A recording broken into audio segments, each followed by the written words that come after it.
Hello दोस्तों, UPSC के एपीएफओ exam को लेकर जैसा कि मैंने आपको subject wise subject strategy Android app पर डाल रखी है, वहाँ से आप जाके पूरी की पूरी सब्जेक्ट वाइज सब्जेक्ट स्ट्रेटजी देख सकते हैं।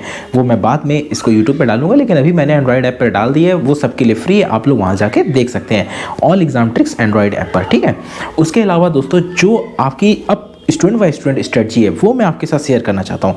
देखिए दोस्तों, स्टूडेंट वाइज स्टूडेंट्स क्या है कि सब चीज़ सबके लिए अलग अलग होती है। कोई किसी चीज़ की तैयारी कर रहा है, कोई किसी चीज़ की तैयारी कर रहा है। इसलिए मैंने SSC aspirants, UPSC aspirant, working aspirant सभी की तरह की स्ट्रेटजी को जो अपनी एपीएफसी की जो बुकलेट है उसमें डाल रखा है। आपको बस करना ये है कि जैसे मैं बता रहा हूँ उसी तरह से फॉलो करिए। और एक बात ध्यान रखिए, हर दवा सब मरीजों के लिए एक सी नहीं होती है, किसी के लिए कुछ कम, किसी के लिए कुछ ज़्यादा होती है। इसीलिए मैंने कई तरह की स्ट्रेटजी, कई तरह के तरीकों को आपको बताऊंगा और मैंने टेट बुकलेट में सब बताए भी हैं। आपको जो बेटर लगता है आप किसी एक चीज़ को पकड़िए और उसको करते चलिए। और मैंने आपको बताया भी है कि जो भी मेरा मटेरियल है और जो चीज़ें हैं वो बिल्कुल सफिशिएंट है। आप बस कोई एक सिरा भी पकड़ के पहुँचेंगे ना अंत तक, कोई चीज़ शुरू में टफ होगी, कोई चीज़ शुरू में सरल होगी, लेकिन वो अंत में आपको मंजिल तक पहुँचाएगी।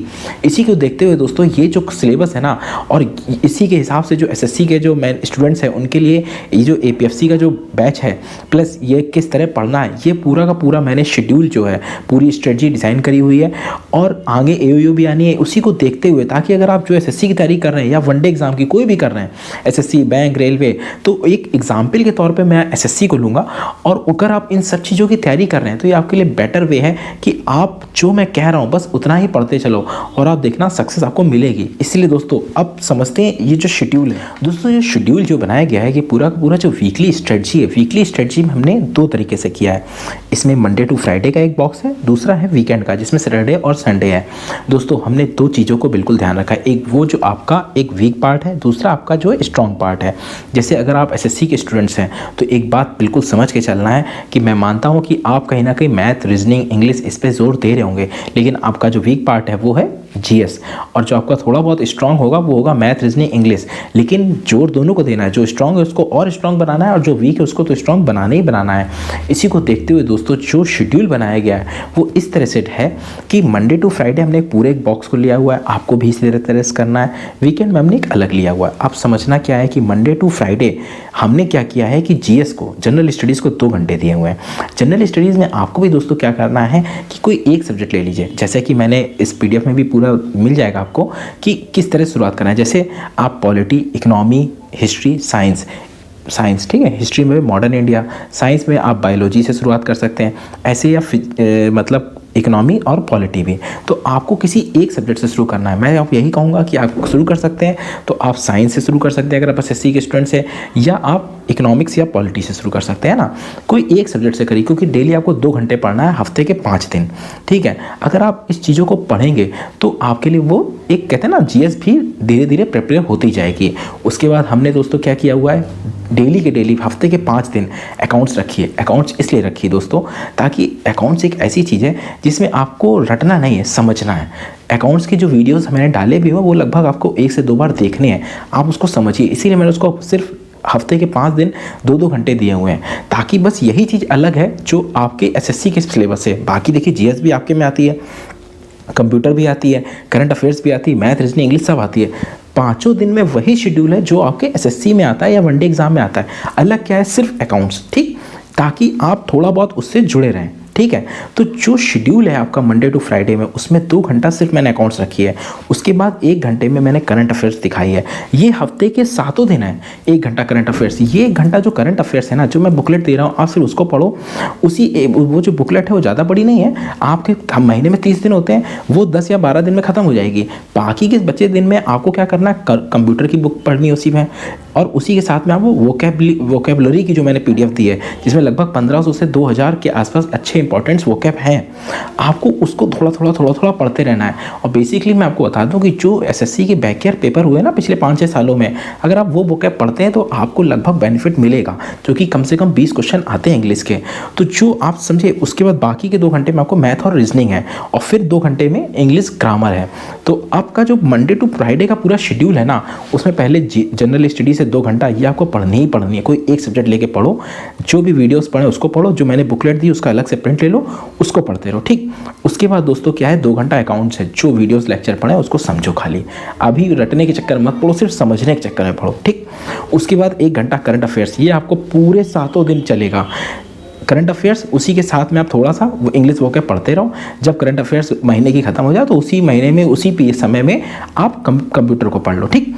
उसके बाद दोस्तों 2 घंटा इंग्लिश का है। इंग्लिश वोकेबलरी आती है, ग्रामर आती है ना, तो इसमें आपको पूरा 2 घंटा इसलिए क्योंकि आप एसएससी के स्टूडेंट्स हैं या अदर वनडे एग्जाम है जिसमें इंग्लिश अच्छी खासी आती है। तो आपका मोटिव होना चाहिए कि वो 2 घंटे इंग्लिश का सही यूटिलाइजेशन करें, प्रैक्टिस करें, नए चीज़ों को पढ़ें, है ना, ग्रामर पढ़ें, जो वीडियोस डले आप उससे पढ़ सकते हैं पूरे के पूरे, ताकि आपका ग्रामर पोर्शन भी मजबूत हो।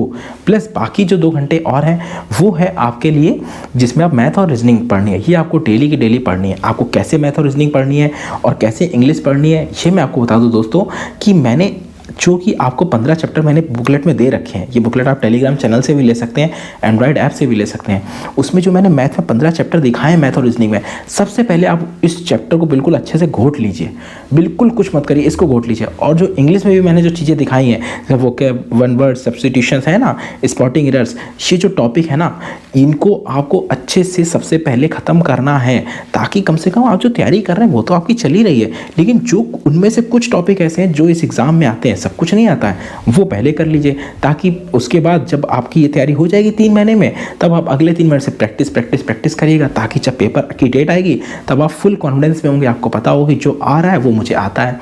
तो दोस्तों इसी को देखते हुए जो मंडे टू फ्राइडे की जो स्ट्रेटजी है वो पूरी 9 घंटे की मैंने बनाई है। और 9 घंटे की इसलिए बनाई क्योंकि आप कितना भी खींचेंगे ना, 9 घंटा बहुत होता है। आपके पास जो एक्स्ट्रा समय आप बिल्कुल पढ़िए, निकाल सकते हैं, तो इससे अच्छा कोई चांस नहीं है। लेकिन अगर आप कॉन्टिन्यूअस कहते हैं ना, आप 9 घंटे देंगे, ये आपके लिए मान के लिए बहुत ही ज़्यादा बेस्ट होने वाला है, ठीक है। अब हम बात करते हैं वीकेंड की। वीकेंड में दोस्तों हमने क्या रखा हुआ है, वीकेंड में आपके लिए जो लेबर लॉ है वो हमने 3 घंटे दे रखी है, ताकि आप सिर्फ 2 दिन हफ्ते के लेबर लॉ पढ़ लो।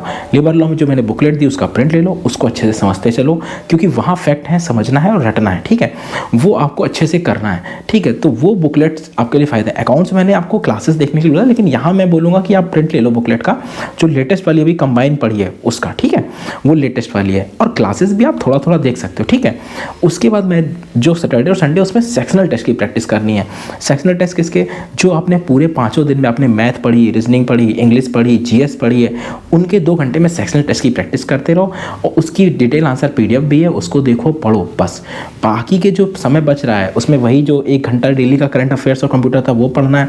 प्लस आपको एसएससी, जो भी आप मेन एग्जाम की तैयारी कर रहे हो, एसएससी, बैंक, रेलवे, कुछ भी, उसके कम से कम 3 घंटा आपको फुल मॉक प्लस सेक्शनल उस पर्टिकुलर पेपर के भी देने हैं, ताकि आपकी मेन तैयारी के साथ साथ ये तैयारी भी बेकार ना जाए, है ना। तो इस तरह इसका ये पूरा का पूरा वीकली शेड्यूल है। और मैं आपसे फिर कह रहा हूँ, चीज़ों को मैंने 9 घंटे में बांटा है, ताकि आपके पास बहुत 24 घंटे होते हैं, आप कितना भी समय काट लेंगे फिर भी आपके पास 11-12 घंटे बचते हैं। लेकिन मैंने शेड्यूल 9 घंटे का ही बनाया है, क्योंकि मुझे पता है कि आपके पास जो एक्स्ट्रा समय, आप कुछ भी करो, आप उसमें मतलब और पढ़ सकते हो जो आपको अच्छा लग रहा है। लेकिन अगर सिर्फ आप 9 घंटे भी देते हो ना, और कॉन्टिन्यूस देते हो, आप ये मान के चलो कि आपका सिलेक्शन जरूर होगा। और दोस्तों मैं आपको फिर बता रहा हूँ, आप जो तैयारी करें करते रहिए, सिर्फ यही एक मटेरियल, और कहते हैं ना, एक किसी भी एक सिरे को आप पकड़ लेंगे, आपके लिए कहते हैं ना सक्सेस का रास्ता अपने आप बन जाएगा। तो बस दोस्तों, बस मन लगाकर पढ़ना है, बाकी स्ट्रेटजी मैं भी डालता रहूँगा, इसलिए कोई भी दिक्कत हो जुड़े रहिए। Best of luck.